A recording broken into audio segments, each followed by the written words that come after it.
माननीय मंत्री जी।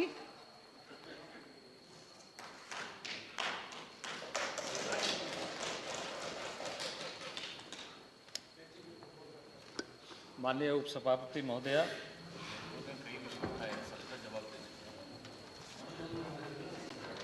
आज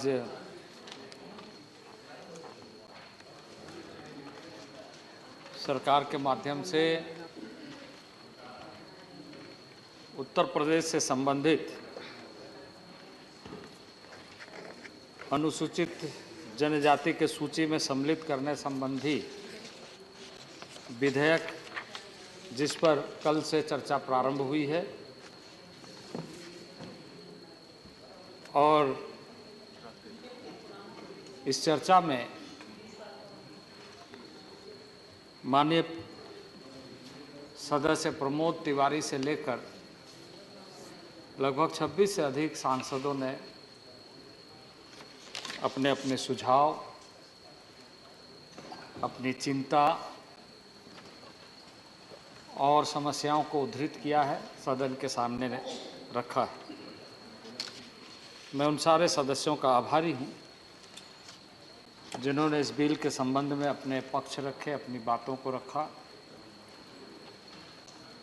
और सदन के सामने चर्चा करते हुए कई रचनात्मक सुझाव भी आए, तो वहीं कुछ विषय इस तरह के जो आलोचना की दृष्टि से भी, पर सदन इस बात के लिए है कि हम आलोचना करें, समालोचना करें, लेकिन निष्कर्ष पर पहुंचते हुए जिन लक्ष्यों को लेकर हम यह सुनिश्चित करना चाहते हैं कि यह सदन भारत के समस्त लोगों के लिए एक लोकतांत्रिक मंदिर का, लोकतांत्रिक प्रांगण का जो आशा है वो आशा विश्वास में बना रहे। आदरणीय प्रमोद तिवारी जी ने शुरुआती दौर में जिन बातों का उल्लेख किया उसका निश्चित रूप से उसके साथ ही सदन में माननीय बहुत सारे सदस्यों ने अपने अपने विषय, जो ट्राइबल के बारे में जो कंसर्न है, जो इश्यूज़ है, जो उनकी चिंता है, मैंने सबको बहुत विस्तृत ढंग से सुना है। पर मैं इस संदर्भ में कुछ बातों का उल्लेख करते हुए यही कहना चाहूँगा कि अनेकों प्रश्न ऐसे हैं जो दोहराए नहीं जाते और अनेकों उत्तर भी ऐसे हैं जो बतलाए नहीं जाते।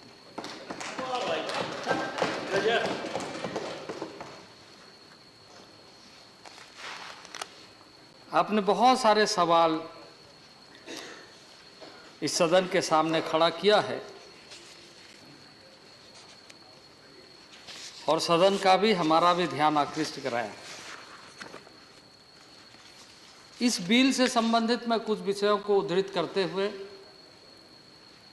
अपनी बात को प्रारंभ करना चाहता हूं कि ये कहानी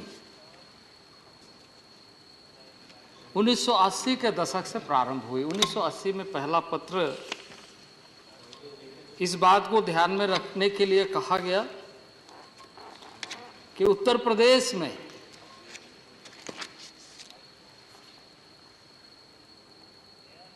का एक इलाका, जिन इलाकों में जनजातीय समुदाय की बाहुलता है और जिसका इस बात को लेकर काफ़ी अध्ययन हुआ है कि ट्राइबल के लिस्ट में, ट्राइबल की सूची में किस तरीके से उन्हें संवैधानिक अधिकारों से यह सुनिश्चित किया जाए कि जो मूल भावना संविधान की है उस मूल भावना के अनुरूप उस एक सुदूरवर्ती क्षेत्र में रहने वाले जनजाति समाज के लोगों को न्याय मिले। उपसभापति महोदय, 1980 में एक पत्र लिखा गया। माननीय प्रधानमंत्री इस समय नहीं है, स्वर्गीय मैडम गांधी थी। उनका पत्र का जो उत्तर आया उसको मैंने पढ़ा, मैंने देखा कि समय आने पर इस पर विचार किया जाए। अब विषय ये है कि उस समुदाय के बारे में ऐसे क्यों कही गई? क्या वो समय नहीं था कि जो संविधान की मूल भावना है उसके अनुरूप जो व्यवस्था है उसका लाभ उन तक पहुंचे और उन्हें सही तरीके से रिकॉग्निशन मिले? उपसभापति महोदय, और उस समय से लेकर अभी तक के जो कालक्रम है 2022 में आज हम जब चर्चा कर रहे हैं, तो हमारे सामने एक बड़ा सवाल ये खड़ा हो रहा है कि किस तरीके से लोगों ने उन दिनों में सोचा है कि ऐसे मामलों का समाधान करने के लिए हमारी इच्छा शक्ति कितनी है। 1960s के आसपास में इस देश में एक समिति बनाई गई थी, खास करके जब यह सवाल देश के सामने उभर कर सामने आया कि जो जनजातीय समाज है, संवैधानिक प्रावधानों के आधार पर जिन बातों का उल्लेख किया गया है उससे कोसों दूर है और उससे अछूते रह गए। और उस कमेटी का नाम था लोकूर कमेटी। लोकूर कमेटी ने उस अनुशंसा के आधार पर मानक तय करते हुए यह सुनिश्चित किया कि हमें इन बातों का ध्यान रखना चाहिए जो मूल भावना संविधान की है और संविधान के माध्यम से न्याय मिलने की है। और उसमें ये बताया गया कि इन बातों का ध्यान रखते हुए पहला कि जो उनकी रूढ़िवादी परंपरा है, व्यवस्था है, उसको ध्यान में रखते हुए उसके अध्ययन के अनुसार यह सुनिश्चित किया जाए कि वह अनुसूचित जनजाति का सदस्य की पात्रता रखता है। आइसोलेशन लाइफ यानी ट्राइबल प्रकृतिवादी है, सुदूरवर्ती क्षेत्र में रहना पसंद करता है, पहाड़ों जंगलों के बीच में उनका जीवन बसता है और प्रकृति के साथ अनुराश्रय संबंध है। इसलिए इस बात का ध्यान रखा जाना चाहिए कि वैसे क्षेत्र में रहने वाले द्रुह चरित्र को, और इसलिए इस 5 क्राइटेरिया के आधार पर जहां आइसोलेशन को ध्यान में रखा गया, बैकवर्डनेस को ध्यान में रखा गया, प्रकृति के साथ जो उनका विश्वास है उस विश्वास को ध्यान में रखा गया और कहा गया कि इन मूल्यों के आधार पर मुझे कहते हुए यह बड़ा दुख हो रहा है कि लोकूर समिति के अनुशंसा का अनुपालन तत्कालीन सरकार ने नहीं किया, जिस वजह से आज ये समस्या हमारे सामने है।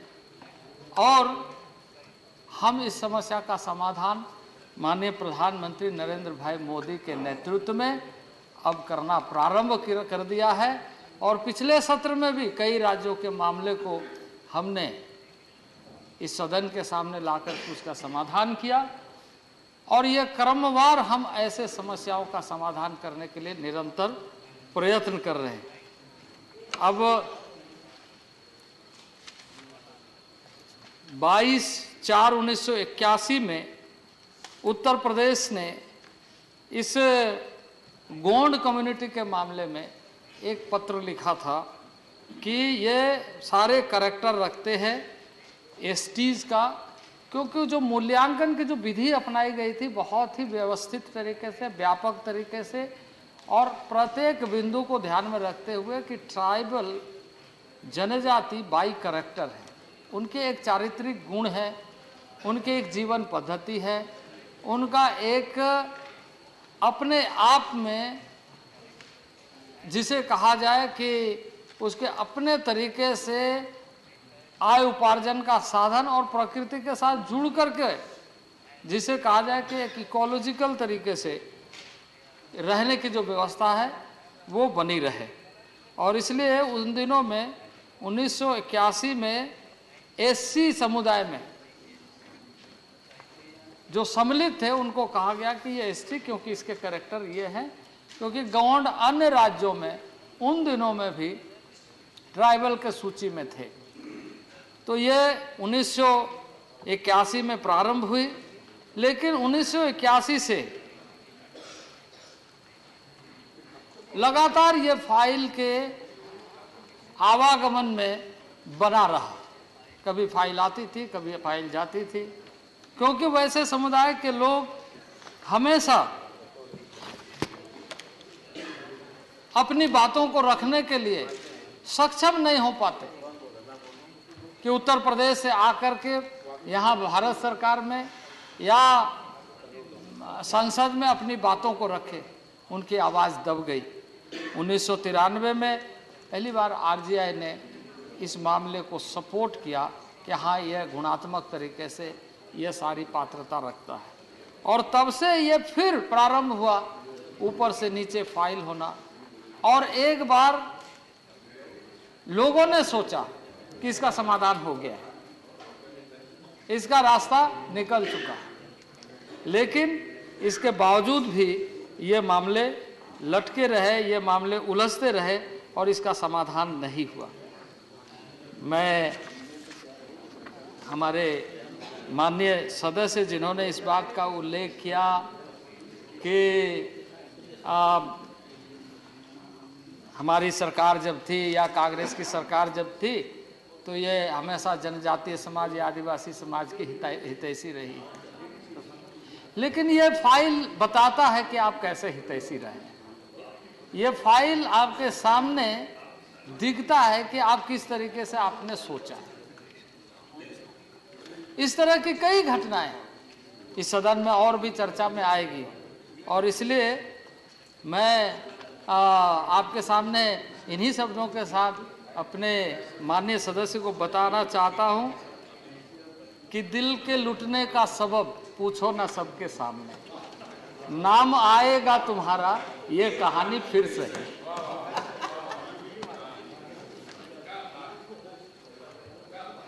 हमको किसके गम ने मारा ये कहानी फिर से ही, किसने तोड़ा दिल हमारा ये कहानी फिर से।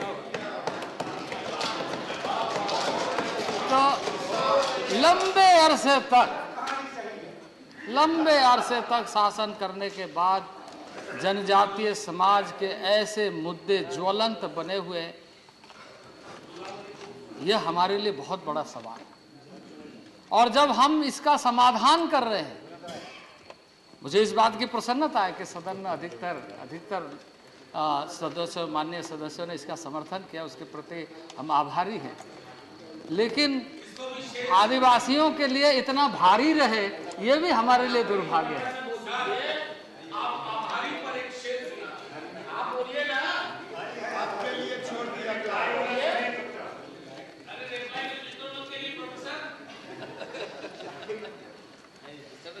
आप यदि कह रहे हैं तो मैं उसके लिए भी कह देता हूं।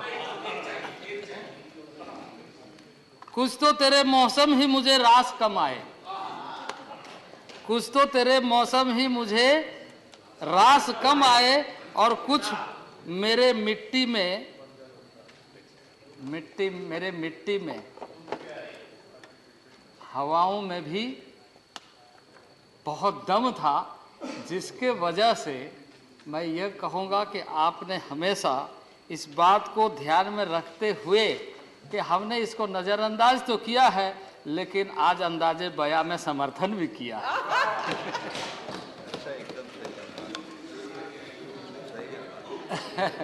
तो अध्यक्ष, उपसभापति महोदया,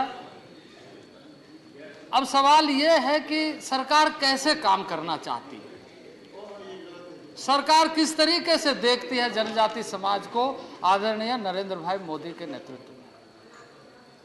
मैं कहूँगा तो फिर लोगों को लगेगा कि ये इस तरह की बातें कह रहे हैं, पर ये एक सत्य है।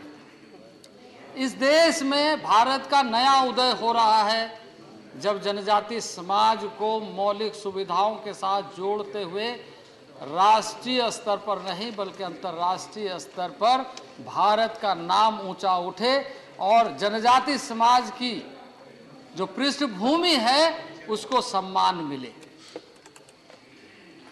और इसलिए इस देश में भगवान बिरसा मुंडा के जन्मदिन को कहा गया कि जनजाति समाज गौरव दिवस के रूप में। उपसभापति महोदय, यह हमारा सौभाग्य है, यह हमारा सौभाग्य है कि भगवान बिरसा मुंडा ने जिस धरती से जन्म लिया उसी क्षेत्र का मैं प्रतिनिधि हूं। उसी खुट्टी जहां पर उनका जन्म हुआ उलीहातू गांव, वो मेरा लोकसभा क्षेत्र। और मैं माननीय प्रधानमंत्री का हृदय से आभारी हूं कि देश के स्वतंत्रता सेनानी अग्रिम पंक्ति पर लड़कर जनजातीय समाज का नेतृत्व करते हुए जल जंगल जमीन और अपनी मिट्टी के लिए जो बलिदान दिया है, और उस दिवस को जब गौरव दिवस के रूप में माननीय प्रधानमंत्री ने आह्वान किया है तो वास्तविक रूप से इस मिट्टी का तिलक हुआ कि बलिदान देने वाले का सम्मान माननीय प्रधानमंत्री नरेंद्र भाई मोदी इस बात को जानते हैं कि देश का सम्मान वैसे लोगों के बलिदान से सींची गई धरती, वैसे लोगों के बड़ी श्रृंखला है। अब आपके सामने मैं कुछ बातों का उल्लेख करूंगा। लोग उस बात को लेकर हो सकता है कि अपनी सोच अलग रखते हों, लेकिन अभी जो टाटिया भील के मामले में जो बातें वक्तव्य आई और जिस तरीके से लोगों ने उस शहीद गांव को एक तरीके से अपमानित करने का काम किया, आदिवासी समाज, जनजाति समाज उन दिनों में संघर्ष करके अंग्रेजों के खिलाफ, मुगलों के खिलाफ जो लड़ाई लड़ा, वो इसलिए नहीं कि हमें आने वाले दिनों में कुछ मिलने वाला है, इसलिए कि हम स्वाभिमान के साथ जीने वाले इस देश के नागरिक हैं। स्वाभिमान के साथ, आत्मनिर्णय के साथ हमारा परिचय है, हमारी सांस्कृतिक विरासत है, हमारी परंपराएं हैं, हमारी जीवन पद्धति है और इसमें किसी तरह का छेड़छाड़ नहीं होना चाहिए। और कोई भी छेड़छाड़ होगा तो जिस शासन में, जिस काल में, चाहे वो मुगल काल में हो, चाहे वो अंग्रेज ब्रिटिश हुकूमत के समय में हो, आदिवासी लड़ाई में पीछे नहीं रहे। आदिवासी लड़ाई में कभी पीछे नहीं रहे और बढ़ चढ़ करके हिस्सा लिया, उसका उदाहरण आपके सामने है। और इसलिए आज हम सबको गर्व है और आपको खुशी होगी या जानकर कि आदिवासी गौरव दिवस में मैं इसके लिए पूरे भारत के समस्त नागरिकों का आभारी कि जो आह्वान देश ने किया, जो आह्वान माननीय प्रधानमंत्री जी ने किया, उस आह्वान का परिणाम कि देश में समस्त स्थानों पर, सभी राज्यों पर, मैंने राज्य के जो राज्य सरकारें हैं, मुख्यमंत्री को विशेष तौर से कहा कि इस दिवस का सम्मान कैसे हो, आपको चिंता करनी चाहिए। मैं उन राज्यों के राज्यपाल महोदयों से, मैं देश भर के यूनिवर्सिटी से, सभी विश्वविद्यालयों से, सभी शैक्षणिक संस्थानों से, सभी सामाजिक संस्थानों से, सभी माननीय सदस्यों से आग्रह किया कि इस देश को हम वास्तविक रूप से, यह आदिवासी स्वाभिमान दिवस ही नहीं है बल्कि देश का स्वाभिमानी दिवस है, देश का स्वाभिमान दिवस है। हम सब देशवासी को इसको सामूहिक रूप से मनाना चाहिए। आदिवासी परिवार में जन्म लेने का यह मतलब नहीं है कि सिर्फ आदिवासी स्वाभिमानी दिवस मनाए, स्वाभिमान दिवस, बल्कि देश स्वाभिमान होना चाहिए, क्योंकि उनके खून की बुनियाद से, उनके बलिदान के बुनियाद से आज हम आजाद भारत में लोकतंत्र राष्ट्र, लोकतांत्रिक, दुनिया का सबसे बड़े लोकतांत्रिक राष्ट्र का नागरिक होने का गर्व प्राप्त कर रहे हैं। यह हमारा परिचय है, यह हमारी पहचान है, यह हमारी सांस्कृतिक विरासत है जो हमें प्राप्त हुई। और इसलिए मुझे बेहद प्रसन्नता है इस बात के लिए भी कि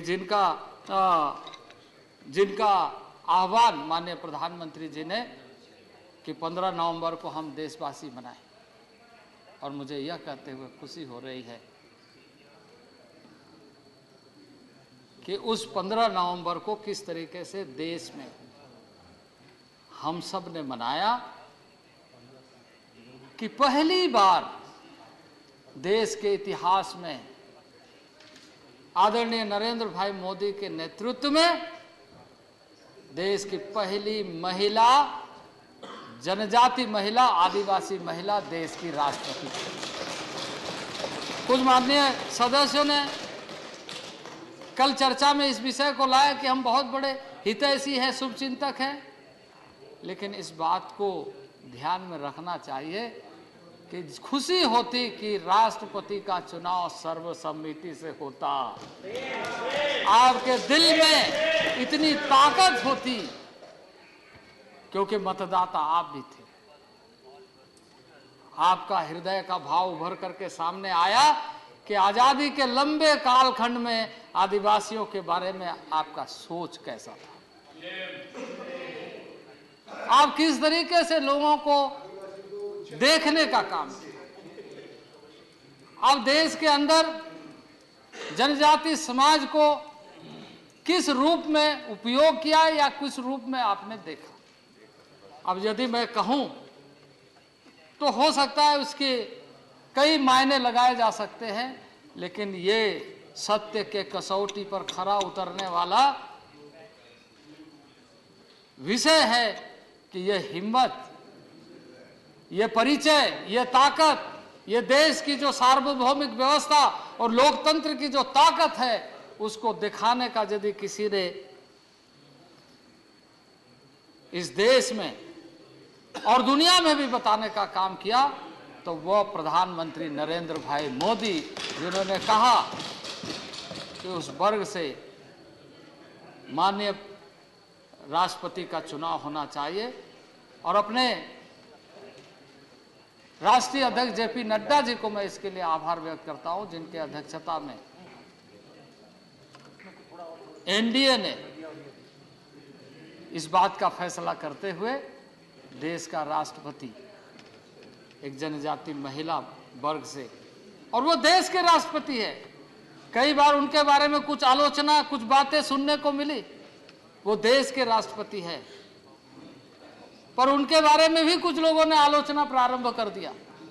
यह दुर्भाग्य है। मैं जनजाति विषय पर, सूचीबद्ध करने के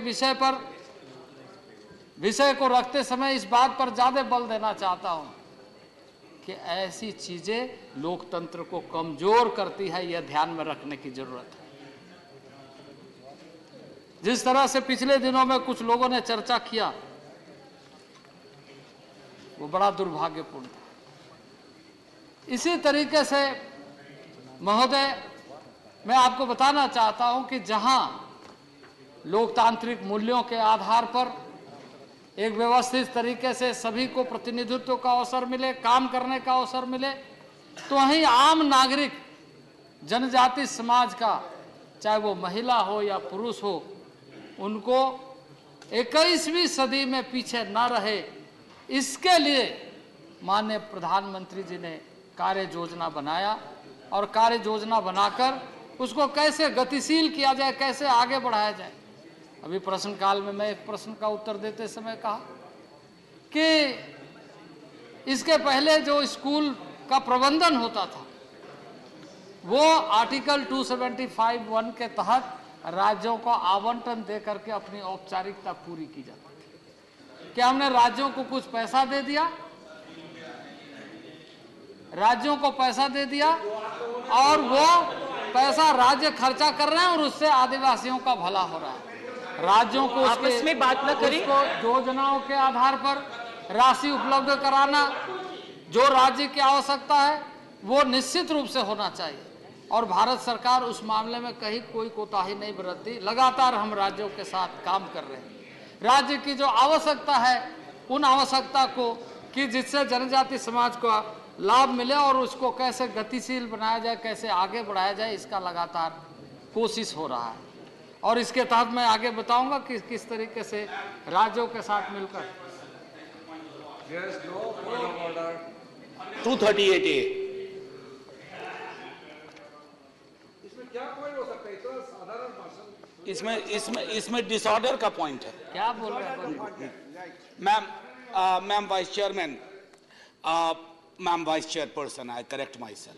Thank you very much for allowing me to raise a point of order under 238A. This was one such bill which was discussed very amicably yesterday, and Honorable Minister Sahab was present throughout. Now he had to respond on the provisions of the bill, the scope of the bill, and where the positions are very clear within the rule book of this house. You have other occasions. Please occupy the central leadership of Jharkhand and speak it there. Thank you. It's all right. I'll answer all the provisions in this bill. I'll definitely answer all the provisions. हम जरूर उसकी बात करेंगे, लेकिन मैं आपको बताना चाहता हूँ,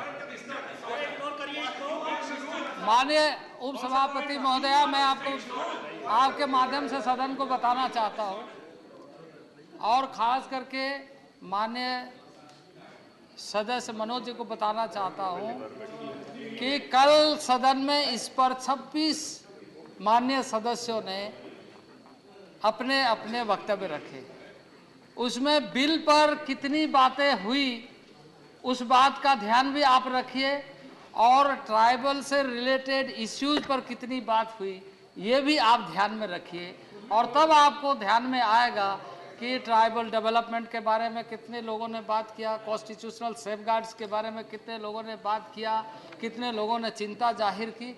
और सदन की मर्यादा तभी बनती है जब माननीय सदस्य कोई पूछते हैं, कोई सवाल करते हैं, उसका भी उत्तर सदन में आपके माध्यम से देना जरूरी है। इसलिए जो प्रोविजन है उसके बारे में तो मैं कह ही रहा हूँ। Honorable Minister, please address the chair. तो मैं उन बातों का तो जिक्र कर ही रहा हूँ, उनके साथ साथ जो माननीय सदस्यों ने उद्गार व्यक्त किए, व्याकुलता दिखाई है, उसका भी मैं उनको उत्तर देना चाहता हूं। क्योंकि इस बात को क्यों नहीं सुनना चाहते? क्वेश्चन तो उन्होंने खड़ा किया।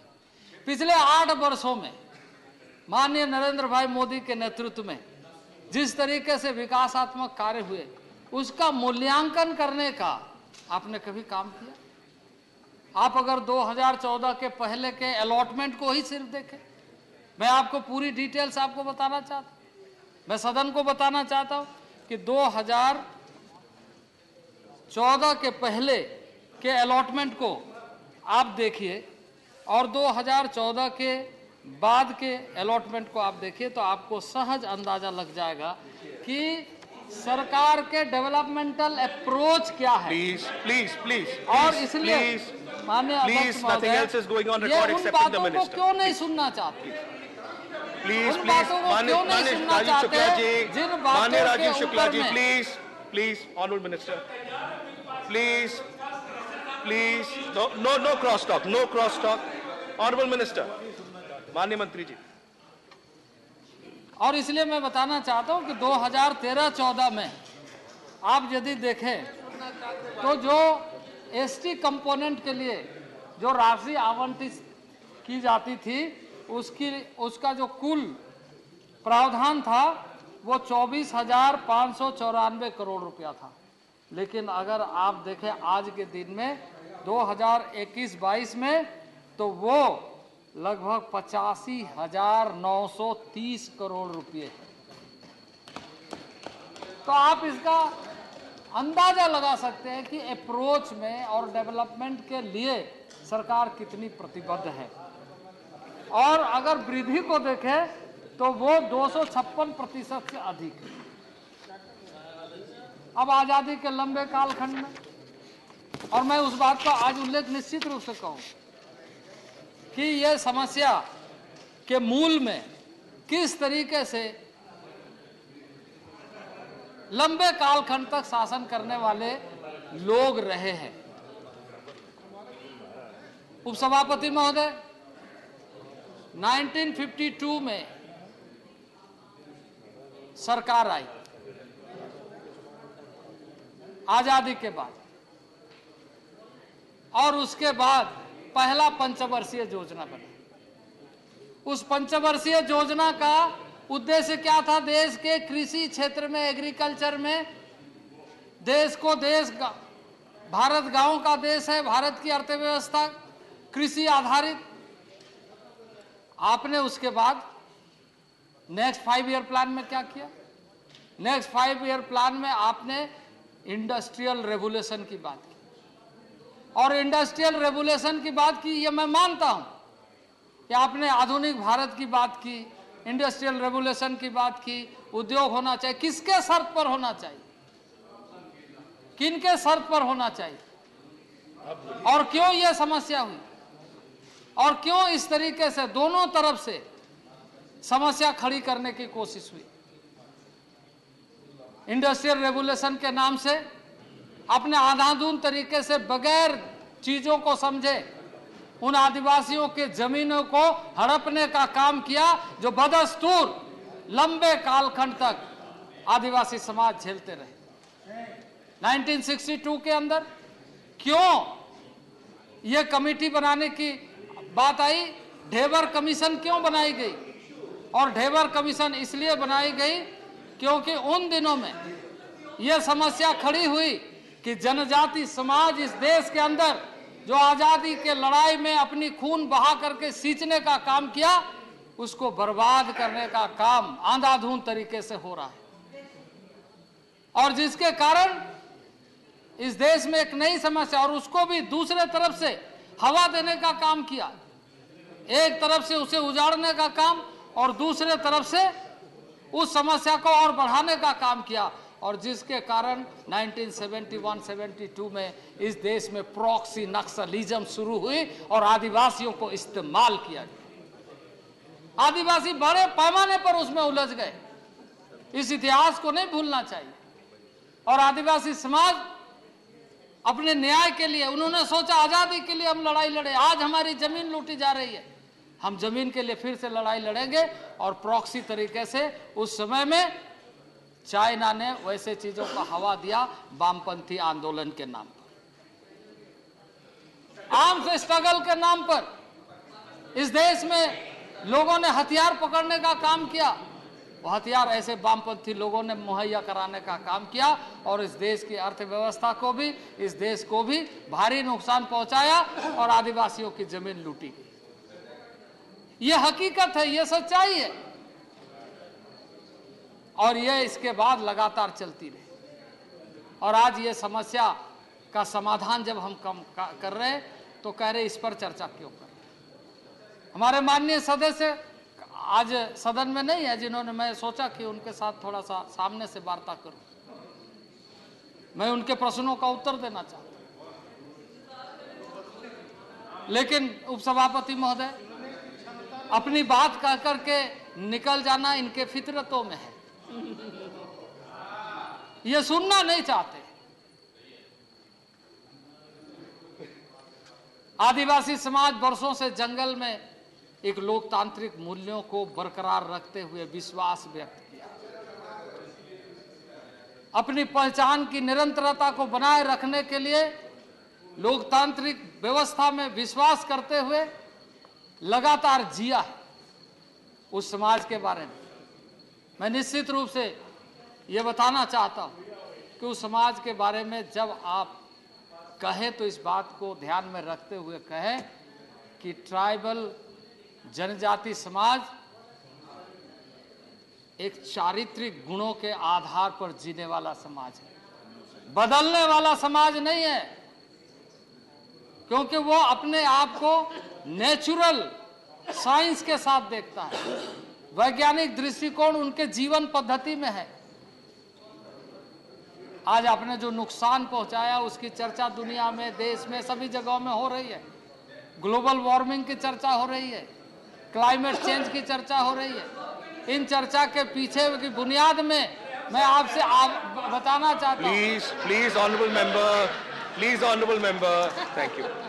Honorable minister. मुझे मालूम है आप इन सारी बातों को सुनना पसंद नहीं करेंगे, मुझे मालूम है, लेकिन मैं आपको सुनाऊंगा, इस सदन को सुनाऊंगा, क्योंकि आपने कभी उन्हें समझने का कोशिश नहीं किया। और अगर आप समझते तो महामहिम राष्ट्रपति के चुनाव में अपने कैंडिडेट को विड्रॉल कराते।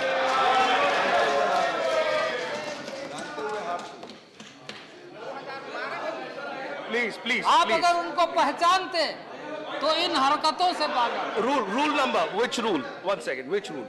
Rule number. Rule number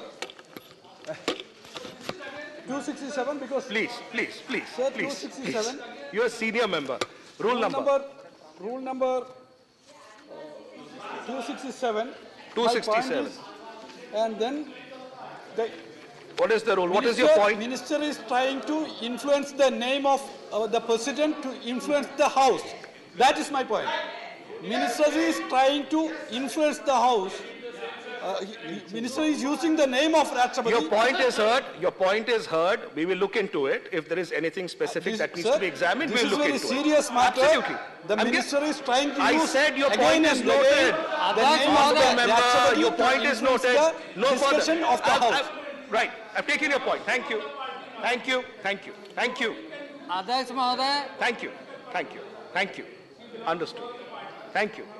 अध्यक्ष महोदय,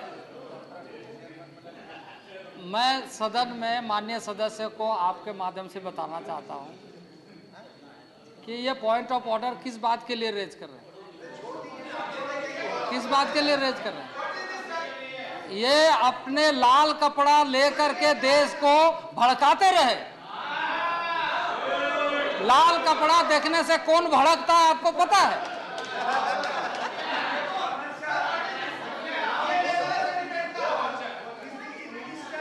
अब ये सुनने का मिजाज नहीं रखते। Please, Honorable Minister.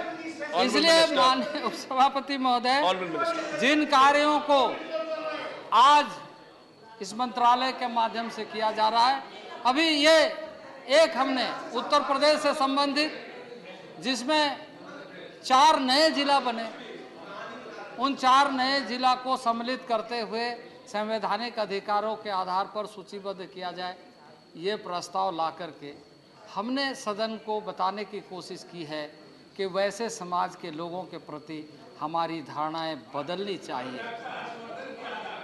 जिनके बारे में आपने हमेशा से नज़रअंदाज किया है। आज हम देश में डेवलपमेंट का नया कार्य योजना लेकर आए। आदि आदर्श ग्राम योजना को आप अच्छे ढंग से अध्ययन करिए।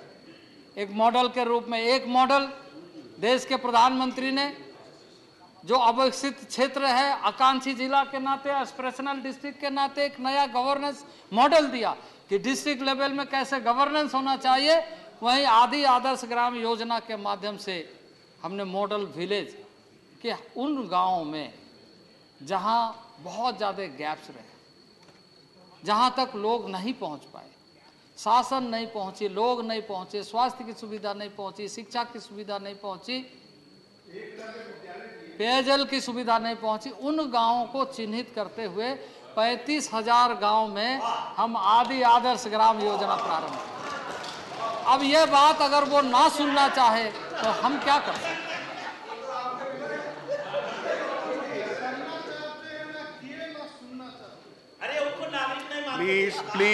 Please, Honorable Minister.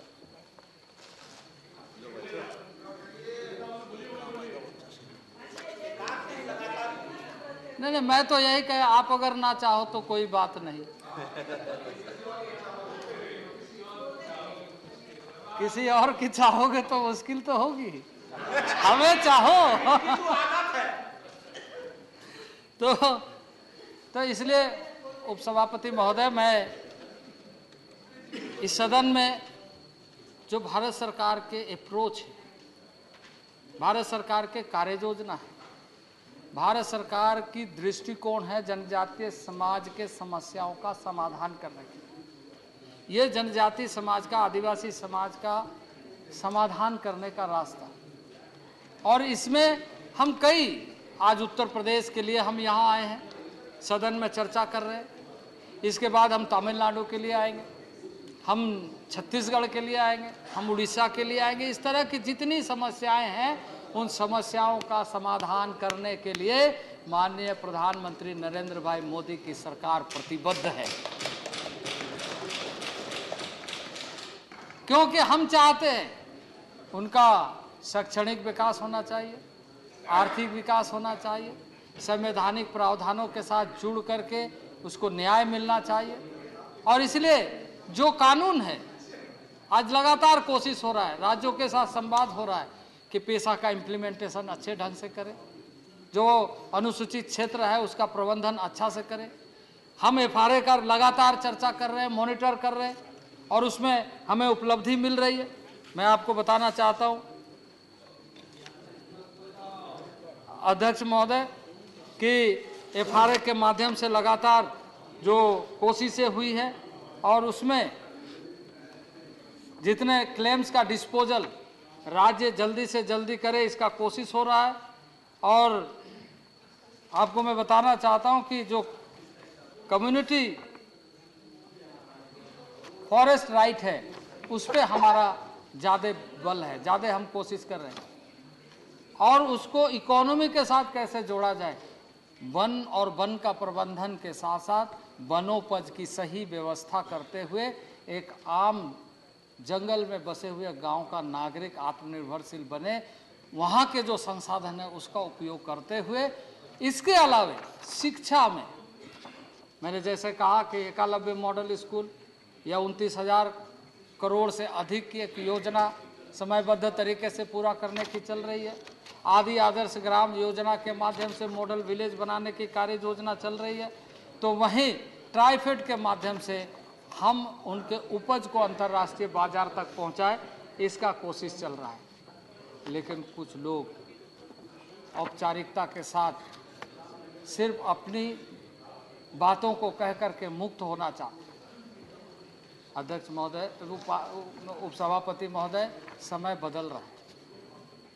आप अगर सदन में इस तरह की चर्चा को गंभीरता से नहीं लेंगे, इस तरह की चर्चा के ऊपर में यदि आपका ध्यान नहीं होगा और आप चाहेंगे कि किसी भी तरीके से समय बीत जाए, तो आप देश का समय को इस तरीके से नष्ट करने का अधिकार किसी ने नहीं दिया है। क्योंकि देश का समय देश के जनता का समय है। और इस सदन में मैं इस बात के लिए निश्चित रूप से कहूंगा कि आज भारत सरकार आदरणीय नरेंद्र भाई मोदी के नेतृत्व में हम प्रतिबद्ध है, और उसका परिणाम भी आपको देखने को मिल रहा है। आज आप देखिए गवर्नेंस का क्या मॉडल है। गवर्नेंस का मॉडल आप देखिए कि देश का एक नया इतिहास बनने जा रहा है, बन गया है कि गुजरात में 7वीं बार भारतीय जनता पार्टी के नेतृत्व में सरकार बनी।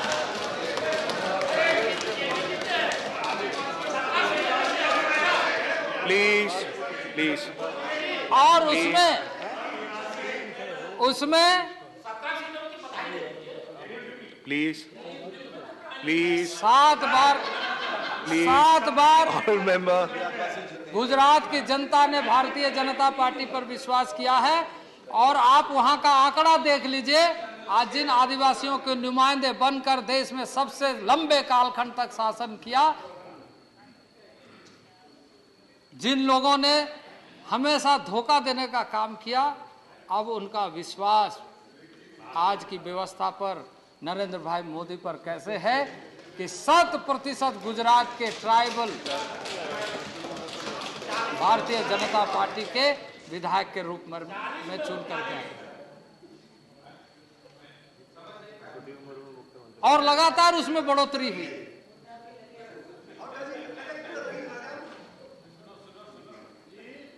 आज उपसभापति महोदय, मैं आपके सामने यही कहना चाहता हूं कि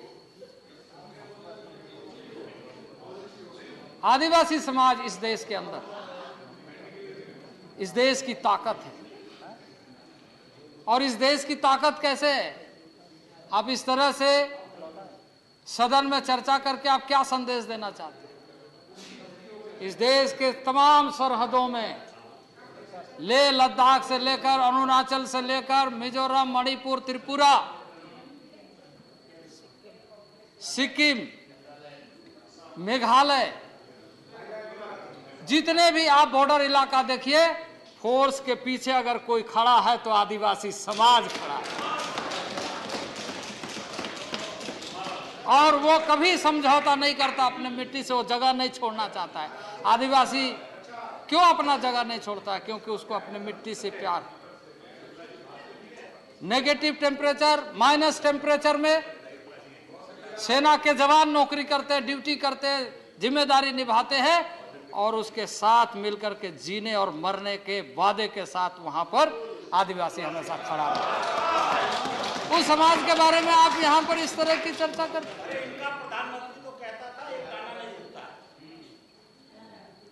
चाहे वो जम्मू कश्मीर का उन पहाड़ी इलाकों को देखिए, चाहे लेह लद्दाख का उन पहाड़ी, उन बर्फीली चोटियों को देखिए, चाहे अरुणाचल के उन सीमाओं को देखिए, जहां पर हमेशा आपको दिखाई देगा कि आदिवासी खड़ा है। आपके पीछे भी आदिवासी खड़ा है अपने मिट्टी, अपने वतन, अर्जुन जी आपके पीछे अपने please please please please please माननीय ऑनरेबल मेंबर प्लीज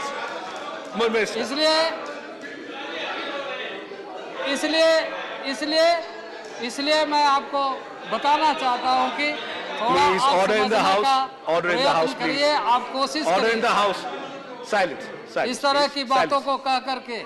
और मान लीजिए कि हमसे गलती हुई है, मान लीजिए कि हमसे गलती हुई है, प्रायश्चित करिए। No cross talk, no cross talk. माननीय मंत्री जी एड्रेस, अपनी गलती को Please. मान लीजिए। माननीय मंत्री जी माननीय उपसभापति महोदय, मैं यही कहूंगा अपने मित्रों से, माननीय सदस्यों से कि अपनी गलती को मान लीजिए और आदिवासियों को जान लीजिए।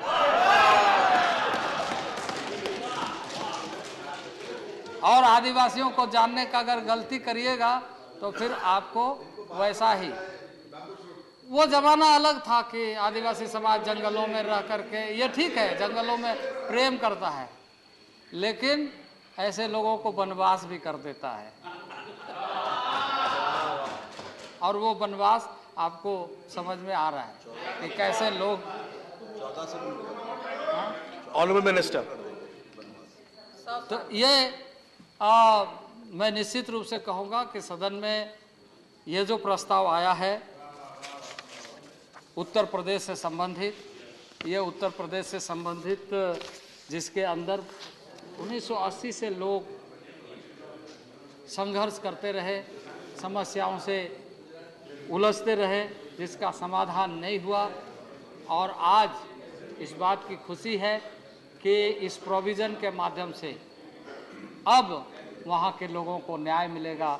मोदी जी की कल्पना, माननीय प्रधानमंत्री जी की कल्पना है कि इस देश के समस्त लोगों को न्याय मिलना चाहिए, क्योंकि लोकतांत्रिक मूल्यों के आधार पर देश को हम सब ने आत्मसात किया है। और इसलिए मैं आग्रह करूंगा कि इस विधेयक को सर्वसम्मति से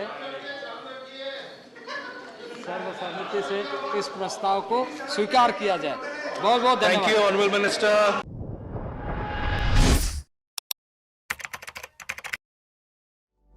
आप हमसे जुड़े रहने के लिए सब्सक्राइब करें YouTube पर, फॉलो करें Twitter पर और लाइक करें Instagram और Facebook पर।